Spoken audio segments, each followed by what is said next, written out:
Pause pour la méditation de ce matin se trouve dans l'évangile de Jean, pas l'évangile que nous avons lu tout à l'heure, mais l'évangile qui suit après, chapitre 14, les versets 1 à 6. Jean 14, versets 1 à 6.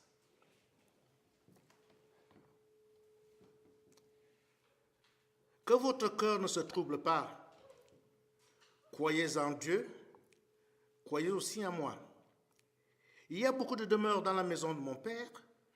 Si ce n'était pas le cas, je vous l'aurais dit. Je vais vous préparer une place. Et puisque je vais vous préparer une place, je reviendrai et je vous prendrai avec moi, afin que là où je suis, vous y soyez aussi. Vous savez où je vais et vous en savez le chemin. Thomas lui dit, Seigneur, nous ne savons pas où tu vas. Comment pouvons-nous en savoir le chemin? Jésus lui dit, c'est moi qui suis le chemin, la vérité et la vie. On ne vient au Père qu'en passant par moi. Prions Dieu. Seigneur Jésus, tu nous as réunis ici ce matin pour nous confirmer ton amour envers nous. Rien ne peut nous soustraire de l'amour que Jésus-Christ nous a donné. Alors nous te prions, Dieu vivant. Tu as rappelé dans tes morts le grand pasteur des brebis.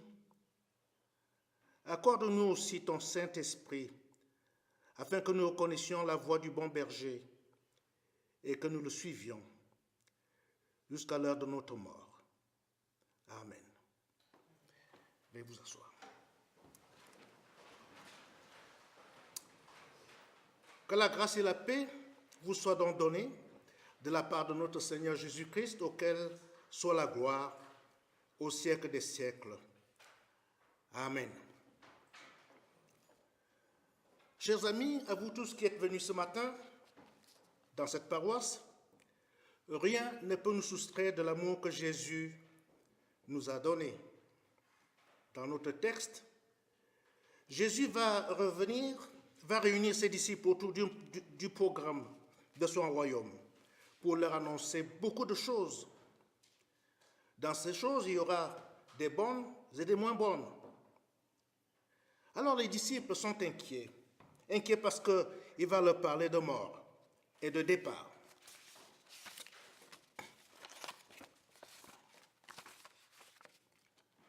Inquiet parce qu'il leur a parlé de tribulation et de croix.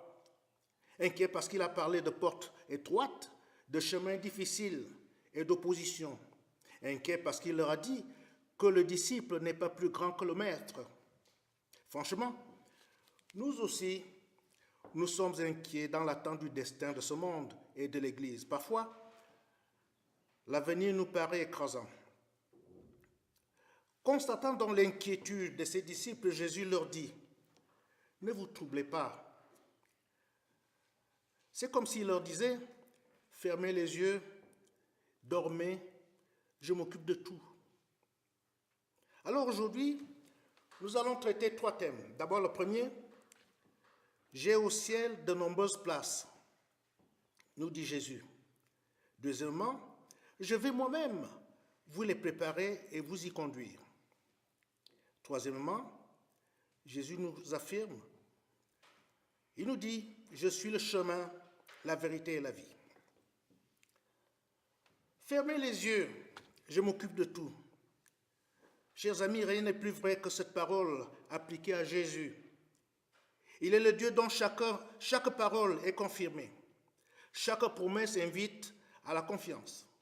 C'est pourquoi il commence son propos par ces mots agaçants et engageant.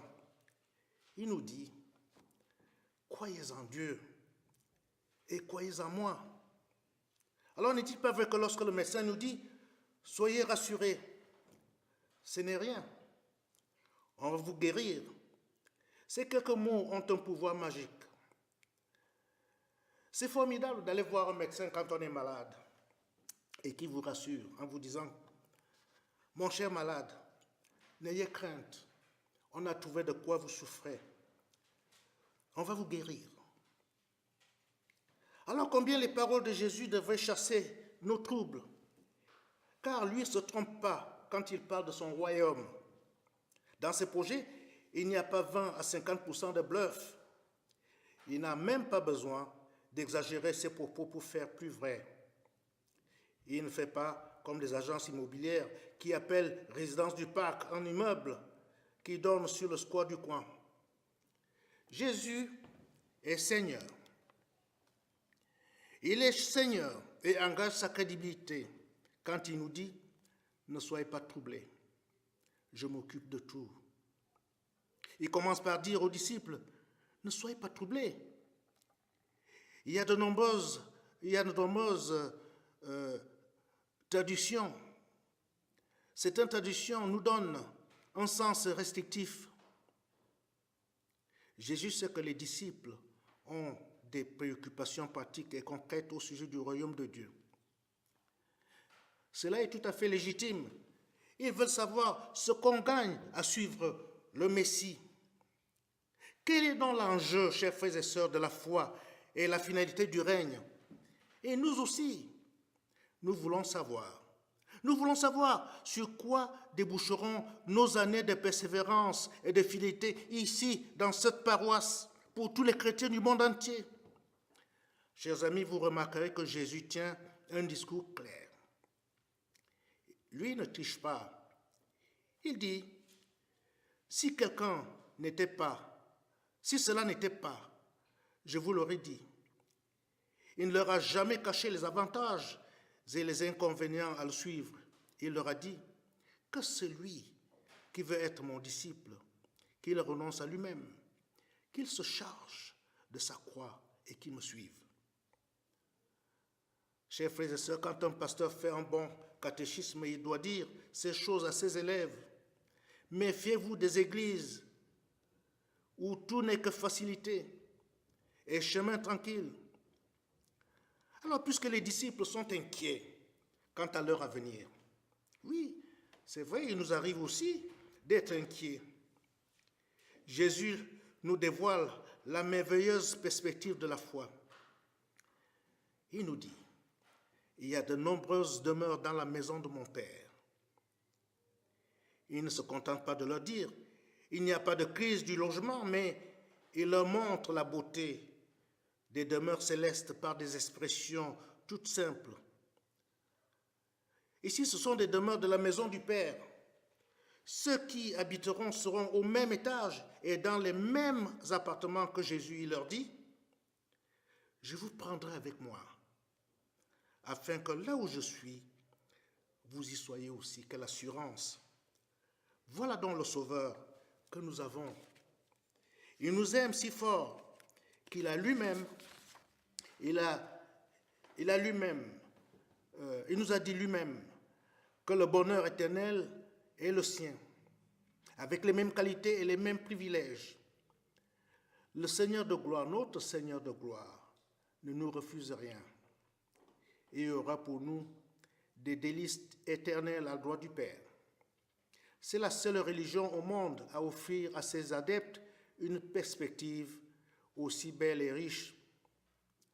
Alors, chers amis, pensez à ces paroles. Quand les épreuves vous ternissent, quand la mort vous montre un spectre horrible, quand les soucis de la vie vous font douter de tout. Alors Jésus dit vrai. Il nous parle de ces choses. Il nous dit et nous rassure, fermez les yeux, je m'occupe de tout, je m'occupe de vous. Il y a dans notre vie des agences qui vous proposent des voyages de rêve, mais qui ne sont pas à la portée de nos moyens.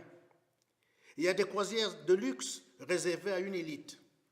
Cela dit, vous pouvez toujours rêver en vous offrant un dépliant ou en vous faisant un cinéma avec une cassette vidéo. Jésus ne vend pas de rêve, lui.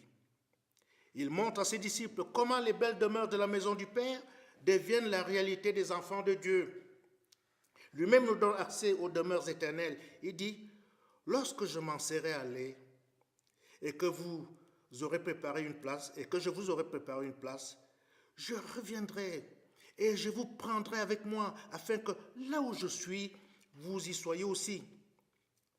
Fermez donc les yeux, je m'occupe de tout. Alors qui ne rêve pas d'un monde meilleur? Mais combien parmi ceux qui rêvent du paradis auront la vie éternelle? Combien espèrent être sauvés mais ne comptent que sur des mérites d'une vie pas trop moche? Combien de mourants effrayés parce qu'ils n'ont rien qui puisse leur garantir l'entrée dans une vie meilleure? C'est rageant de mourir sans savoir. Alors la perspective d'une vie éternelle peut-elle être effrayante si l'on n'est pas sûr d'y entrer? La petite phrase « on verra bien » ne règle rien du tout. Alors, triste évangile, s'il nous amène à cette pitoyable confession, on verra bien. Heureusement, nous avons la Bible qui nous parle, qui nous parle jamais ainsi. Et c'est avec les mots de la certitude que Jésus dit, ne soyez pas troublés. Je vais vous préparer une place et je reviendrai vous chercher. Il a le droit de nous dire de ne pas être troublés parce qu'il a les moyens de nous garantir notre salut éternel. Alors les paroles de Jésus sont claires, chers frères et sœurs. Je vais vous préparer une place. Voyez donc comment l'évangile est clair et comment il annonce clairement le chemin du salut. Tout repose sur Jésus. Tout dépend de lui. Tout passe par lui. Tout est scellé par lui. C'est pourquoi l'apôtre Paul déclare, nous avons tout pleinement en lui.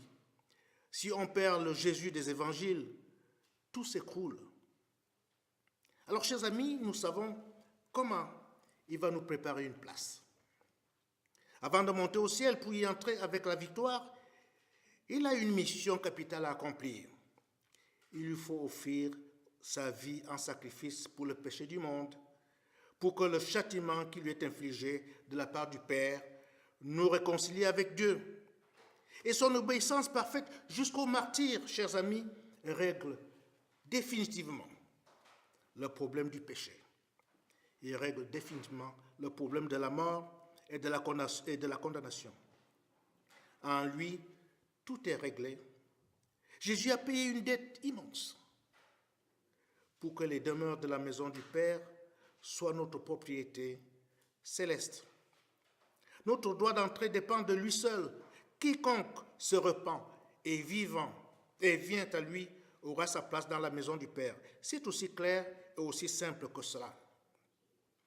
Alors, tenons ferme à ce privilège lié à la foi, car la chair, le monde, le diable et la conscience ne manqueront pas de nous demander des comptes au moment où nous quitterons cette vie, ou bien aux heures de doute ou de l'affliction. Chers frères et sœurs, croyez-moi, la seule vraie grande question à laquelle nous sommes et serons toujours confrontés est la suivante. Seigneur, serai-je sauvé? Eh bien, la réponse est là, superbe dans le propos de Jésus. Lui-même nous confirme cela. Il nous dit, ne soyez pas troublés. Je vous ai préparé une place et je reviendrai et je vous prendrai avec moi, afin que là où je suis, vous y soyez aussi. Avouez que c'est une formidable consolation pour le croyant. Il nous affirme, fermez les yeux, je m'occupe de tout. Mais ce n'est pas fini. Le programme de Jésus qui conduit vers l'éternité a un itinéraire précis. Jésus entend nous faire le plan du voyage d'une manière détaillée. Il profite même de la question très pratique de Thomas pour mettre les choses au point. Thomas lui avait dit, Seigneur, nous ne savons pas où tu vas. Comment pouvons-nous en savoir le chemin? Et à Jésus de lui répondre, je suis le chemin, je suis la vérité et la vie. Nul ne vient au Père que par moi. Alors trouvez Christ, demeurez vers lui, demeurez avec lui, être partout où il est. ne jamais le perdre de vue et recevoir de lui tous les privilèges de son royaume. Tout cela est contenu dans la superbe réponse qu'il vient de nous donner aux disciples. Il est vrai, il y a beaucoup de chemins. Il y a beaucoup de chemins qui mènent à Rome. Il y a beaucoup de faux chemins, des autoroutes trompeuses et des voies engageantes, des tracés prometteurs bordés de prophètes enchanteurs. Il y a des gens aussi qui cherchent encore Jésus, ou dans de tels lieux sacrés, ou dans le Saint-Suaire, et que sais-je encore. Mais dans sa réponse, Jésus est catégorique. Il est catégorique et tranchant, car il en va des demeures éternelles. Il est le chemin lui-même. C'est lui sur lequel il faut marcher et ne jamais quitter, parce qu'il est le chemin qui donne la réponse à la grande question. Seigneur, que dois-je donc faire pour avoir la vie éternelle? Oui, Jésus est le chemin qui conduit au pardon. Il est le chemin qui conduit à la consolation. Il est le chemin qui conduit à la certitude. Il n'y a pas tant si Jésus, et il n'y en a qu'un seul. Un Jésus pour les jeunes, un Jésus pour les vieux, un Jésus pour le passé, un Jésus pour le présent, un Jésus à la mode et un Jésus démodé. Un Jésus pour les méritants et un Jésus pour les moches. Un Jésus qui rachète bien et un Jésus qui se fonde sur le cumul des œuvres et des mérites de l'homme. Non, ce n'est pas ce Jésus-là dont nous croyons. Jésus est le même depuis le commencement jusqu'à aujourd'hui. Il sera le même jusqu'à la fin. Ce Jésus est la vérité. Il précise encore qu'il a fait jusqu'à la croix la preuve de la vérité de Dieu. Alors celui qui se fonde sur lui ne navigue pas entre le doute et la conviction, entre le probable et le certain, entre la nécessité de chercher et la conviction d'avoir trouvé. Jésus disait, « Si vous demeurez dans ma parole, vous connaîtrez la vérité. » Jamais ce mot « vérité » n'est plus important qu'aujourd'hui, où il y a tant de confusion et de mensonges dans le monde et jusque dans certaines églises. Croyez-vous que c'est en vain que Jésus a dit à Thomas, « Je suis le chemin, la vérité et la vie » ? Oui, notre Seigneur est aussi la vie, au sens le plus profond. Il est la vie qui vient de Dieu et qui peut seul ressusciter et faire vivre éternellement le pécheur spirituellement aveugle. Mort et ennemi de Dieu, en dehors de Jésus, tout est mort, et même à la mort. Jésus est la merveilleuse agence de voyage que celle qu'il a. À la porte est affichée la devise suivante. Je suis le chemin, la vérité et la vie. Nul ne vient au Père que par moi. Fermez les yeux, nous dit Jésus, et je m'occupe de tout. Elle est belle la foi qui repose paisiblement dans les pages de l'Évangile. C'est là seulement, chers frères et sœurs, qu'elle rencontre le Seigneur qui a les paroles de la vie éternelle. Là, tout est clair, tout est sécurité, tout est consolation au milieu des pires tempêtes. Là, le croyant regarde avec joie vers la maison du Père et attend avec calme le retour du Maître Sauveur, notre Seigneur Jésus-Christ. Amen.